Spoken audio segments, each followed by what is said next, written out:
continue today. We have been talking about the stage of late adulthood. We began just a little bit at the end of our last session talking about some aspects of emotional development. Can someone, without looking at your notes, and hopefully maybe you did before you came into class, can tell me Erickson's psychosocial stage for late adulthood? We talked about it just a little bit at the end of our last session. Anyone? All right, integrity versus despair. And again, as you remember, basically what we had talked about is it's a time when adults during this phase of their life basically does a final kind of evaluation of the experiences they've had in their lives and what they've accomplished, and a matter of looking at whether life has been good or whether there's been a lot of regrets. Probably maybe not surprising, and again, I think a lot of these continue to dispel some of the common myths that we have of older adults. And really, if you'll remember when we talked about middle adults, this was true too as well, is that middle adults tend to report higher levels of life satisfaction than do younger people, and likewise, we find as a group, now remember we're talking about the whole, kind of that whole age span. Older adults tend to be happier and more cheerful than younger adults. Now, obviously, this is not going to be the case if we're thinking about or reflecting on an older adult maybe in the latest stages of their life that have encountered a lot of illness and health-related problems, maybe on a lot of medication that may be affecting mental health or just simply how they're physically feeling. There'll be some variations there. But again, as we think of a group as a whole, we tend to find a group that overall tends to be pretty happy about life. Can you think of some reasons? And again, as you think about older adults, what are some reasons why, despite what we may think, most of this stage of life is a pretty good stage of life? Can you think about reasons why people would be happy?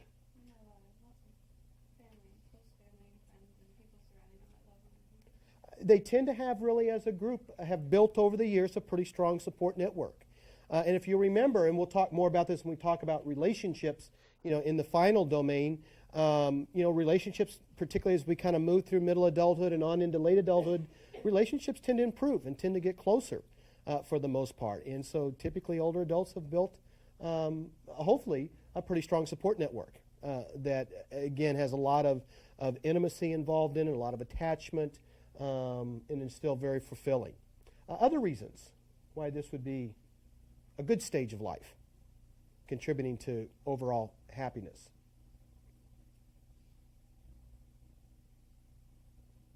No thoughts about one of the more obvious, or maybe not so obvious? Yeah, I think for a lot of older, I know for myself, I enjoy working, but I'm maybe one of those few that I also look forward to retirement. Now, it's a number of years away, but retirement's something that I look forward to that. I mean, I think that's going to be fun, and I think for a lot of older adults that part of what contributes to life satisfaction is retirement. And for those older adults, and that's an increasing number and probably be more the case for you when you get to that phase of your life, for more older adults who have planned and prepared for that stage of their life and are financially pretty stable, they're at a stage in their life where they can really begin to enjoy life, do some of the things that they haven't been able to do in the same way as a result of having to work. And now all of a sudden I've got hopefully the financial resources, I've got time, I can do some traveling that I want to do, and some extensive traveling, go some of the places that I've not had the opportunity to do. A lot of the older adults that I know will talk about their retirement activities. And they're things that they maybe have done in middle adulthood, but the difference is these are things that they can do often and frequently. I know some older adults that love to play cards, and they have almost daily card parties. They get together at the club or somebody's house and they play cards, if not daily, several times a week. I have some friends who love to golf, and they'll golf several times a week, particularly when the weather's good. And it's not that they didn't golf before, but before when they maybe only could golf once a week or a couple times a month, now they're able to do it more frequently. I've mentioned a couple times I have a place down on the lake, and a lot of the people I know down there who are retired and who love to fish. And I look forward in my retirement to be on the water and to be able to enjoy that more often than I can now during the summers and on weekends. And so, again, a lot of it's related to retirement and freedom to do and enjoy the things that you've been doing, but to do it maybe more frequently, or to be able to do some things that you simply didn't have the opportunity to do. Anybody think of any other reasons why this would be a good time of life, contributing to satisfaction? And again, particularly in if they're in good health, again, just that that independence to enjoy just the daily freedom apart from just particular activities. We've already mentioned this in really continuation of middle adulthood, but for the most part, apart from something that would alter that in terms of illnesses or diseases or medications, personality characteristics remain fairly stable. They tend to have stabilized in middle adulthood for the most part, and they continue to be fairly stable throughout the later years. Again, as a group, we've mentioned that they do tend to be fairly satisfied, tend to be fairly cheerful for the most part. As we've mentioned before, as we kind of move through middle adulthood into later adulthood, there tends to be increased coping capacities. And so older adults are able to handle and manage the stress that they might have in their lives better, and that's going to contribute to some extent to, again, their overall satisfaction. And though this is not necessarily an experience of all older adults, but if we do look at what is the most prevalent emotional problem for older adults, it would be depression. But I think it's important to keep in mind, as we mentioned this being the most prevalent, it doesn't mean that all older adults are depressed, and we don't want to make that, that distinction. However, we do find that those who do struggle emotionally, depression tends to be a common experience. Can you think of some things that would contribute to older adults' level of depression? Clearly, one of the main ones has to do with the loss of family members and loved ones, and particularly a spouse. And again, going from a situation, we'll talk more about this when we talk about death and dying, but particularly go from a situation where you've spent, a significant period of life with someone, high level of intimacy, comfort level with that person, and then all of a sudden to find yourself now alone and on your own. Sometimes that sense of loss becomes, at least for a period of time, very, very difficult to adjust to, and out of that becomes depression. And for many, particularly for those whose health has maintained good and have outlived many of their friends. I know a number of older adults who have outlived many of their siblings, and particularly in those situations where you start to outlive your own adult children. There is that satisfaction of prolonged life, but it's also, there's that unpleasantness, of the loss of so many family members, and particularly those that you would not have anticipated, particularly in terms of your own adult children, that you always assumed that they would outlive your life. So again, dealing with the loss of loved ones clearly contributes to that. What else would contribute to depression during later adulthood? Clearly, I think in both of those are major ones for older adults. There is, particularly within our society, different from other cultures and other society, is the loss of status. There is that. In a lot of other cultures and society, older adults are held in high esteem. In their age and their experiences of life are valued. And they're seen of individuals with great wisdom. In our society, we don't tend to value older age in the same kind of way. And so there clearly is a loss of status. And even though retirement tends to be a positive experience in many ways, it also represents another place where they lose a sense of status with that.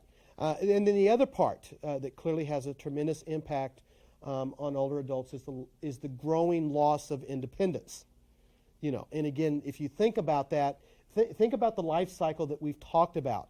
And we remember what we said about what was the primary characteristic of a newborn. They come into the world, how?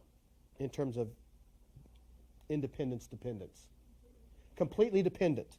And then if you think about what we've talked about as we've kind of moved through the different stages, we've watched this kind of progression for striving for more and more Independence, with the hope that when we hit young adulthood, that we then begin to move into a stage where we have become, for the most part, totally independent. And again, that independence, even if you think about it from the context of a 2-year-old, is all about what? What is the independence a desire for? Just in general. What's the 2-year-old want? Which kind of marks one of those first periods of striving for independence. What's that 2-year-old wanting to have? Just in general. And what's independence about in general? Freedom. And along with freedom is? Because it's all about freedom to do what? What you want. To make your own choices, decisions. It's freedom to have the control over your life. And that's kind of what we work through much of our lives for. We hit young adulthood, we finally achieved it, and we hit middle adulthood, of which we kind of hit the peak of our independence and sense of responsibility. And then what we begin to discover gradually as we move into later adulthood, more so for some than others, we start to lose some of that independence. We start to lose some of that freedom.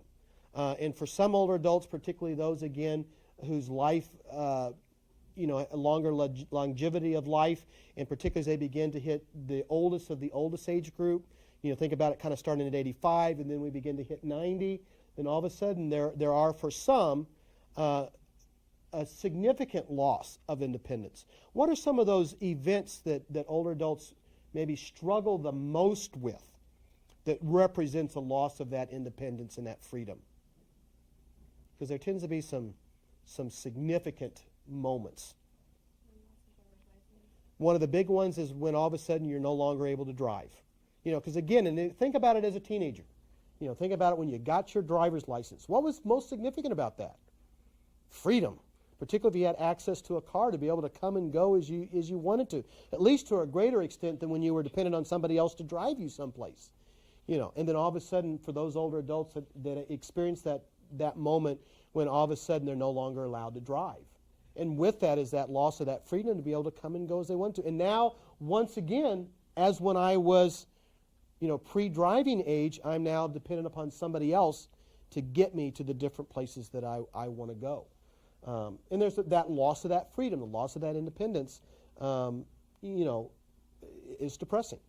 What else? What else can contribute, or that represents that loss of independence?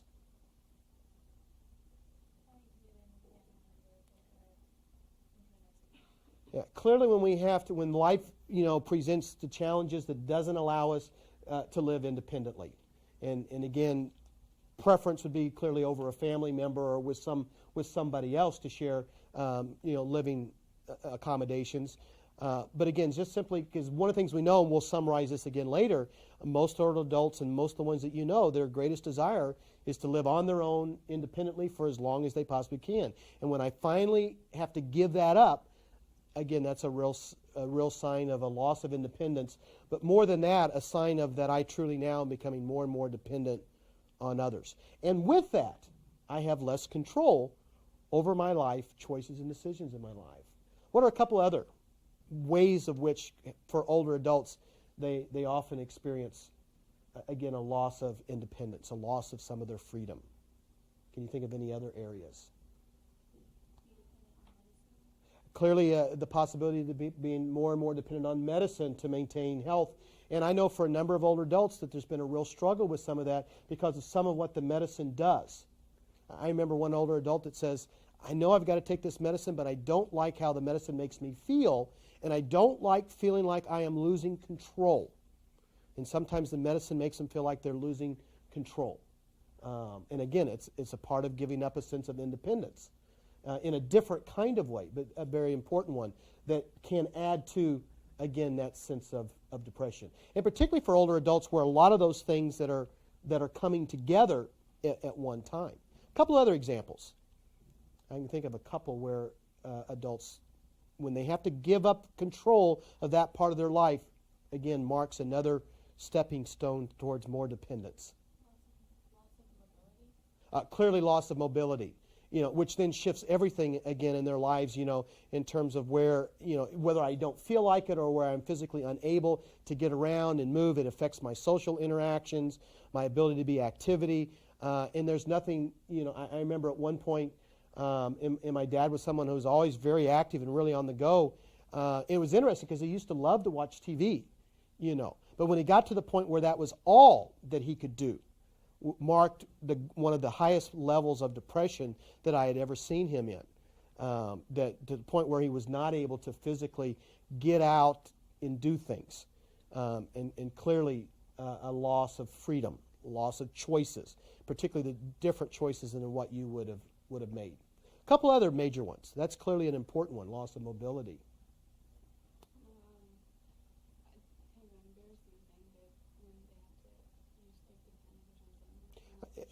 Yeah, again, simply the loss of the ability to control body functions, and again, more dependent on either other people to assist with that, or other means to address those issues that not only as a loss of freedom and independence, but in many cases can be experienced as real embarrassing, as well.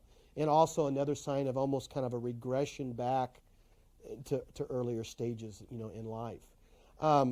A couple of others, probably maybe doesn't happen as frequently as some of the ones that you've mentioned, but in those situations where there's a loss of control over your finances, and along with that, the loss of telephone or having more control over the telephone.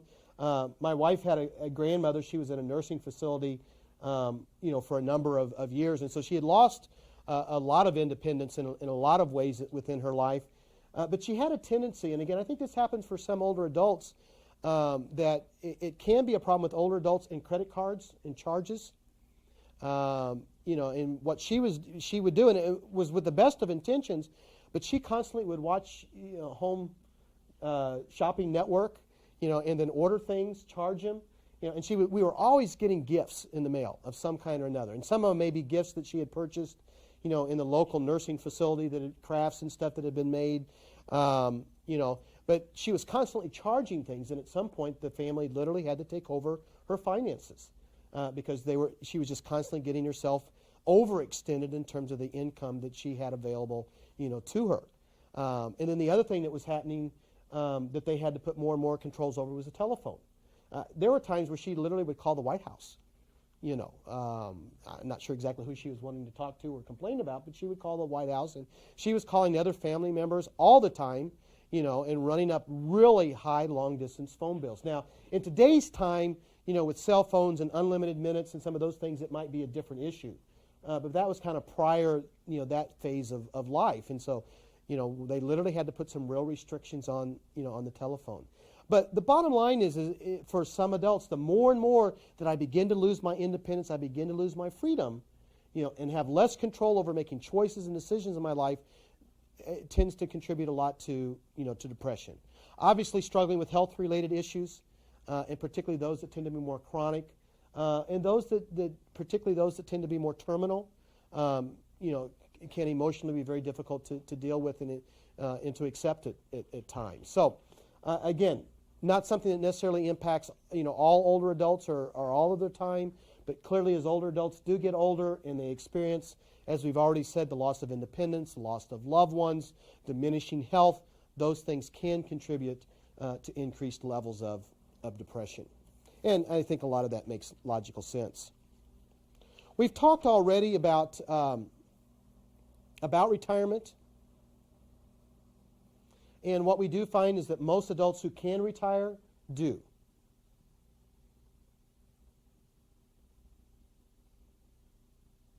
And probably the high percentage of those probably look forward to this stage of their lives. Again, particularly if it's something that they've kind of made some plans for, they've prepared for, and then they have the financial resources to enjoy, that stage or that phase of their later years. The key, and this is of no big surprise, those that experience retirement years and who are retired that tend to really enjoy that, and this tends to be a very successful part of their lives, are directly related to having satisfying activities, things that they enjoy doing, and having the health to be able to do those, and those that have satisfying relationships. Again, relationships with family members, but probably in some ways, more importantly, our relationship with friends. And we'll talk more about that when we talk about relationships in social development. But again, for those older adults that have good friends that they can spend time and enjoying time together with, and particularly those that have a spouse who's still living, tends to represent a really good stage of life. And again, not only those relationships, but those activities are really important. One of the things that we find is that older adults that really struggle with retirement, again, it goes back, if you remember, one of those developmental tasks that we talked about during middle adulthood was the establishment of hobbies, and extracurricular kinds of activities. And older adults whose whole life has been consumed around work and have no other activities in their lives that they really enjoy doing, they struggle more with retirement. And I don't know if anyone knows anyone.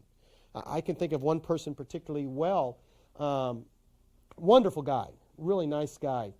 But what I remember about him before retirement was all he did was work. Hardly ever took a day off, rarely took a vacation. When he took a vacation, it was frustrating for him because he had a hard time just being off and not working. And retirement for him, the early years, was very, very difficult because he literally didn't know what.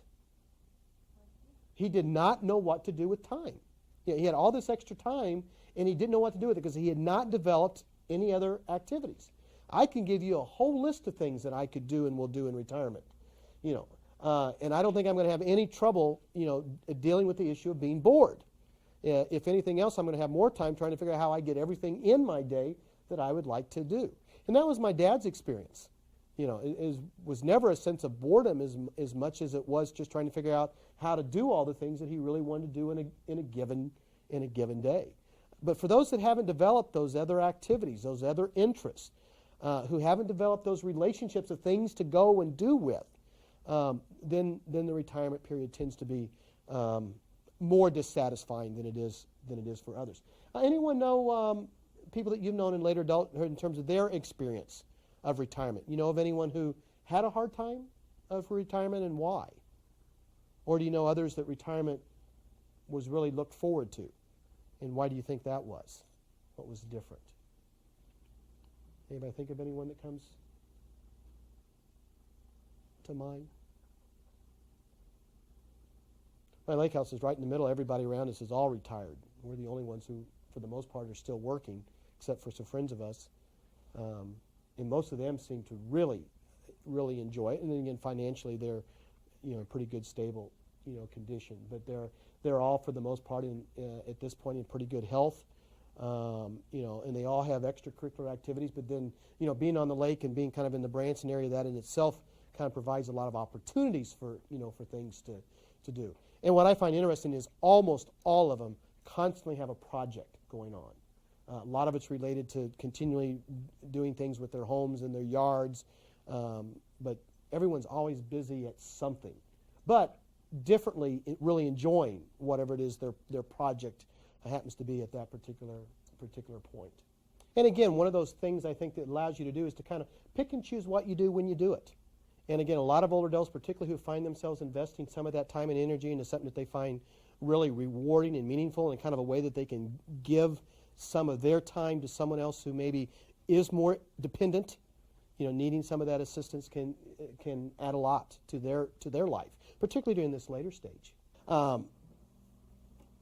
Many older adults, and I don't know how many of you actually work or have worked with older adults, again, 65 and older. What we do is we find many older adults continue to work for various reasons. What are some of those? You mentioned one, someone who just kind of got bored and just really wanted something else to do, but something that wasn't overly stressful. What are other reasons that older adults that you might know, or just in general, choose to continue to work? For some, it is finances. For some, simply didn't have the retirement, or clearly for those that have found that they thought they had retirement, and didn't. And as we know, Social Security was never intended to serve as complete retirement benefits at all, only really more as supplemental. Some do find it necessary to work for financial reasons. Some do just in order to maintain a certain level of lifestyle that they desire. And that may be on a part-time basis, but when they supplement maybe their retirement income, their Social Security benefits, they want to have just a little bit higher level of lifestyle, and so they choose to work some period of time. Can you think of any other reasons why older adults might work? Clearly, I think for some, feeling useful. My dad went back to work. He had retired, looked forward to retirement, still enjoyed retirement, but he just was wanting something else different to do. And so my dad was a usher at the Grand Palace, and he just loved it. I think the hardest part of his illness, and I remember being with him, was giving up the job. That was the hardest part for him, because he just so much enjoyed it. And he liked having the extra income, but he didn't need the extra income at all. But what he loved was the interaction with the people. He just, and it's funny because my dad around us you would have thought of him as being somewhat more kind of an introvert, because he was kind of somewhat more quiet within the family. But it was funny, you put him out in a social situation, and he's just outgoing, and so he would bring people in, and he would just carry on conversations and find out where they were from and what they were planning to do. And he always had an opinion about the best shows to go see. Because a lot of times people would ask, the ushers, because they're going to this particular show, but what other show would be a good one to see? Well, guarantee you, he always had an opinion, and he would share that with them. But he just loved the interaction with the people. And that's where he got a lot of just meaning and satisfaction. And it filled his life a little bit differently. And he liked the perks. If you worked in one of the shows in Branson, then you could go to virtually every other show in town free. And so he would. So when he wasn't working, he was catching a show. And I liked the perk because I got to go with him a lot of the time too. And it was kind of funny. One of the harder shows to get into was Soji. And so we go in and he gets tickets and we're on the second row. Right during the holiday season kind of time. So, I didn't mind it either as well. So, but again, a lot of older adults work for a lot of different reasons. What we tend to find is older adults, ironically enough, we tend to have, as we've mentioned numerous times, negative kind of stereotypes. Sometimes we do of older adults as well. But what we really do find is older adults tend to really be more productive in a lot of ways. They tend to be more dependable. And clearly this is, if you talk to people who are working with older adults, they tend to be, if they say they're going to be there, and they're going to be on time, particularly in situations where you have both younger and older working in the same environment. They tend to be more accurate, and they clearly tend to be much more responsible. Overall, there's exceptions. The flip side of that is they also tend to be, if there's a downsize that offsets their productivity a little bit, it would be, what do you think in terms of their working performance? Give you an analogy. A cashier at Walmart. What tends to be different about them than younger? They're slower. Yeah. They're accurate, precise, and slow. And I don't know if you've ever been in line and you had someone who's a little bit older who's checking you out. And I don't know if you're like me, you was kind of going through your mind, just run that thing through there just a little bit faster. Let's get it, throw it in the bag. And it's kind of funny. They'll run it through, and I've watched. They'll run it through. They'll look, make sure it rings the right price, put it in the bag, make sure everything's really careful. Younger people I've had, they run that thing through. They don't know what came up there. I'm watching all the time to make sure it rung up the right price, but they're not worried about it. They figure that it's going to ring up the right price or not. But it is, one of the common complaints is they do tend to be slower, but they are a lot more accurate. And in some places, speed becomes real important. I don't know if it happens anymore, but I remember talking with someone at the checkout counter at Walmart that they're actually, I don't know if they still do this or not, but they told me that they actually, everything was checked. They timed every customer and how long it took to check them out based on how many items they had. And so evidently there was some expectation or some pressure, to check people out pretty quickly. And it's understandable when you got a lot of people coming through, and the common complaint of people is having to wait in lines. Anybody work with older adults, and what was your experience? For a lot of older adults, they work because they choose to work, and they choose to work where they are working, and they tend to have much more, in your situation, more positive attitudes, which makes it nice to be around, someone who has a positive attitude towards it. Anyone else in terms of experience? Again, really dependable, really accurate, very conscientious. about doing things right, doing it well. And again, whether that's a part of that generation or not, or whatever may be contributing to that. But like you said, part of what comes with that is a little bit slower in terms of doing it. But a lot of that comes from the fact of wanting to make sure it's done right. And it's interesting. They also tend to be much more conscientious about making sure that they're not somehow wasting money, or wasting supplies, materials, that it's costing the company more money than it should. Younger people tend to be less concerned about how what they do impacts the profit and loss of that particular company in comparison. Most older adults, and again, I think what we found that over the last several decades is that the financial status of older adults clearly has improved. Again, one of the stereotypes is that, again, goes back to the fact that all older adults are poor, and that's really not the case. Clearly, there is a segment within our society of lower income elderly adults that are living on a fixed income that really struggle. Who again have fixed income, and as medicines continue to go up and reduced health care coverage, they really do struggle. But that's a portion. What we find is that more and more older adults are prepared, have prepared for their retirement years, and live a fairly comfortable lifestyle. What we do find is that the largest single source of income is Social Security. But again, just the largest portion used in a given year is Social Security. Social Security was not intended to be the primary retirement plan. Now, can you think of a reason why Social Security would be the largest portion of someone's retirement income in a given year? There you go. That's exactly it. A lot of the family, and I know in our planning that's exactly the case. That's money that you work for, you put away for. By golly, the first money I'm going to use is that money that's coming back to me. And then I'm only going to tap into my savings or my investments to that what I need. Because as long as I'm not tapping that money that I have in my investments, what's still happening with that money? It's growing. It's earning money. So I want to tap that last. I want that to last as long as as possible. My son would like that to last as long as possible, because again, that becomes part of his our estate, his inheritance. And being an only child, basically it all goes to him. And you see all the bumper stickers, and it's kind of funny. And I kid my mom sometimes, not seriously, but I kid her. Now be careful of what you're spending now, because you are spending part of my retirement. Which is not true at all, But again, we are going to use that Social Security before we use our others, and we, want to save those investments and the other retirement money for as long as we can. But again, more and more older adults have planned well, prepared well, and live pretty comfortably in their retirement. And I think this generation, by the time you guys hit later adulthood, I think because of your awareness to plan and how to plan, will even hopefully be more prepared, to have a good lifestyle during that stage. And when you do, it's a lot easier to enjoy that stage of life when you have the financial resources too, and not having to deal with added stress by fixed incomes. All right, shifting to social development. Again, we'll some of these we've already made reference to, and so we'll just kind of highlight them for this stage.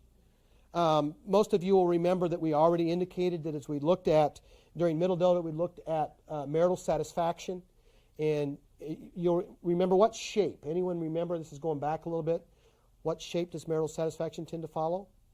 U-shaped. Excellent. You'll need to know that for the test. But what we find again tends to be really high. If you remember, during the honeymoon phase, begins to decline to some degree with the transition to parenthood. Kind of bottoms out a little bit during adolescent years, and then peaks again during later adulthood. We mentioned this earlier, but real quickly, what are probably a couple of the reasons why marital satisfaction, and many older adults will actually talk about marital satisfaction maybe even being higher or even better than it was at the beginning of their marriage. What would be some reasons that satisfaction would be so high during this stage, particularly as we moved into retirement? A couple, two or three probably really fundamental reasons. They've been through a lot more together. Generally speaking, that if we've made it this long. And again, typically here we're talking fairly long-term marriages. Even if a couple maybe has been divorced earlier on and remarried, again, by the time they hit this phase, they're still frequently in relationships where they've been together 20, 25, 30 years. Even if it's their second marriage. They've been together a long time. They've been through a lot. They've endured during that period of time. Most of the time they'll refer to their partner as their best friend, their companion. Emotional intimacy tends to be relatively high at this time. But also not only is emotional intimacy relatively high, what tends to be pretty low, which also contributes to high marital satisfaction. What do they tend to have? And again, there are exceptions. But what do couples tend to have less of than they had earlier years of their marriage? Less conflict. Yeah. The big stuff they've already worked through or figured it wasn't worth talking or fighting about anymore. And so they just simply have less. And a lot of times by the time I get to this later stage of life, we begin to determine what are the really important issues, what's not important, what's not worth wasting time and energy arguing, fighting about. And so they tend to have less. Now, there clearly are, and we all know some adults where conflict has been high from the beginning and will continue right on to the end. But for a lot of couples, satisfaction really high, emotional intimacy, a lot of closeness, reduced conflict. A couple other reasons why marital satisfaction would tend to be pretty high at this stage. Big time, particularly if we've endured and we've got a close relationship, now we've got the time that we can spend together. And most, again, do. They enjoy having that time where neither one are working and we can go and do the things that we like doing together. And for a lot of older adults, traveling is a part of that. But some is just simply enjoying being together and having the time together. And then if the financial resources are there, to where we have the money to enjoy life in later stages, that makes it even better. And again, I think the other thing is if both are in pretty good health, that's going to make a big difference. Then if one is dealing with a spouse who's dealing with really chronic diseases at that stage. So again, marital satisfaction tends to be pretty high. Marriages are satisfying. Divorce rarely occurs in later adulthood. And we all know the exceptions, and there are some that do occur. And some of it may just simply, I just can't do this any longer. If it's been a relationship that really has had low marital satisfaction, high conflict for long periods of time. And for some, it's not like they're planning on entering new relationships as much as they're just worn out from trying to make that relationship work. But again, that's fairly rare.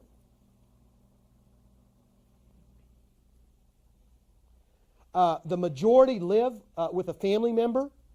Now, what's real important is remember that in most cases, that's a spouse.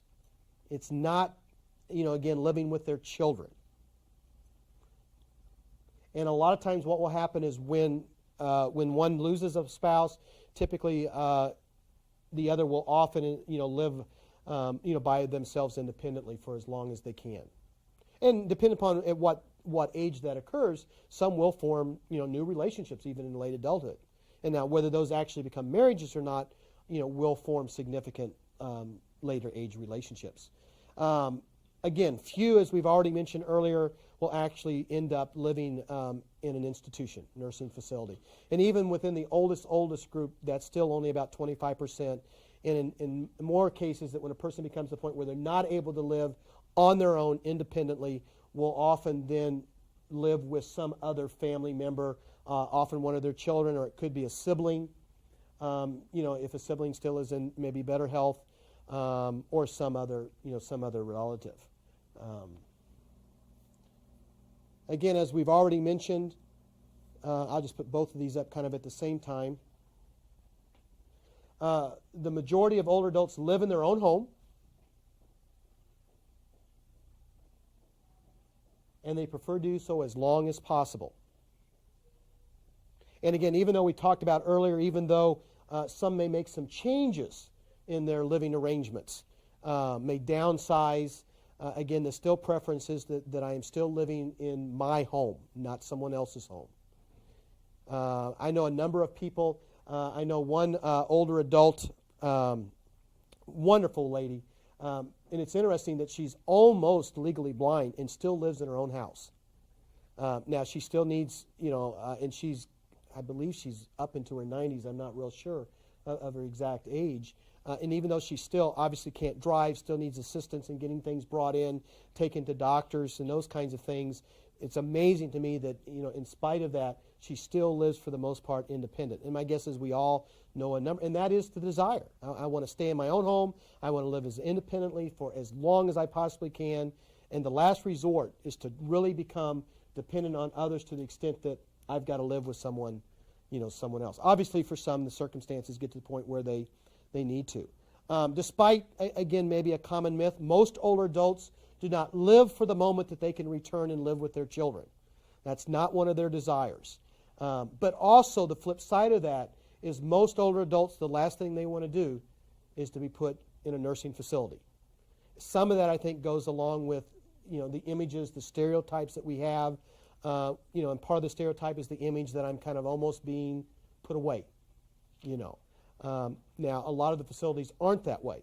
And I know a number of older adults now today that what they're starting to do is actually plan for that when it comes to that point in time, but they've made very intentional decisions about where that would be and have identified places that are relatively positive and said, I would rather go to a particular facility that's a positive facility than to live with my children. And some of that is they don't want to what? They don't want to be a burden, and very intentionally. And so they've actually made choices. This is where I'd like to be. Some have actually made arrangements. And again, for some of you maybe that have had more exposure, there are, and I would feel this way, there are a number of, and again, they're costly, but there are a number of nursing facilities that are actually really positive. In a lot of ways, I would prefer to be there than living at my child's home, But again, those tend to be more rare, tend to be the exception than the general rule of a lot of the facilities, But those are ones that have a lot of activities, have a lot of facilities, and also are designed to allow you to maintain as much independence as possible for as long as possible, But most, and again, the flip side of that is most children, don't want their parents to come live with them. The other flip side of that is they also don't want what? In most cases. And I probably would to some extent be the same way. They don't want to put their parents in a nursing facility. And so they would much rather have them live with them if there are not any other options, alternatives, than to put them into some type of facility, particularly if they don't want to go there. At some point, one of the hardest challenges and struggles during this stage is what do I do when I get to the point where I no longer can really provide the adequate care that my parent needs, and that they really have become more dependent from a health standpoint than what I can really respond to, and then that becomes the real hard part. You look at all kind of alternatives of how I do that the best I can for as long as I can, but some situations, and we talked about some of that the other day, with Alzheimer's, eventually would get to the point where it would be very, very difficult to provide the kind of care that was needed, and have to sometimes make other choices and decisions. Again, we often think of the stereotype of the older adult, particularly the one who's lost a spouse and is on their own, thinking of them being isolated. But again, that doesn't tend to be the case. Most older people live nearby at least one adult child and has a close, positive relationship with them, and also, most importantly, have frequent contact. In my mother's situation and my grandmother as well, at this point, I'm the adult child that lives the closest. I have two other living sisters. One is about 4 hours away. The other one lives in another state, so doesn't have near as much contact. But even in it, and that was part of a very intentional decision. Part of us moved to this area for the reason that one of us would be close by, and I think that's not uncommon a lot of times to make sure someone is living relatively close. In terms of my in-laws, they don't have someone who's quite as close. We're probably about 5 hours away. Their other children are about 5.5 hours away. So that's still, but a lot of regular contact in terms of email, phone calls, not as much physical contact on a weekly basis, but a lot of interaction. And that what tends to be the pattern. For the older adults that you know, or even put it into context, your parents may not yet be They may be more middle adult. But even at this stage of your life, do most of your parents have at least one of their children someplace fairly close by? Do most of you have at least? Yeah, most of you are kind of shaking your head, yeah. And my guess is, would you assume that probably when they move into later adulthood that there probably still will be at least one adult child that's probably someplace, within, that's what tends to be the pattern, is there's at least one who still is within pretty, where within a day, or half a day, someone can make the drive and be there. And how much of that's conscious or intentional, it's hard to know, but does tend to be the pattern. And again, tends to be that frequent contact, tends to be close relationships. And the vast majority are not as isolated as we often, as a society, perceive them to be. And again, we tend to have that mental kind of image of the older adult, which is, again, small percentage in that nursing facility that doesn't see family members. Family members don't come to visit. And there are those. But again, fortunately, that's a smaller percentage than the majority. Next time, we have a few more things about relationships and friendships we'll cover. And then look at some characteristics of successful aging, and then move on to our final topic.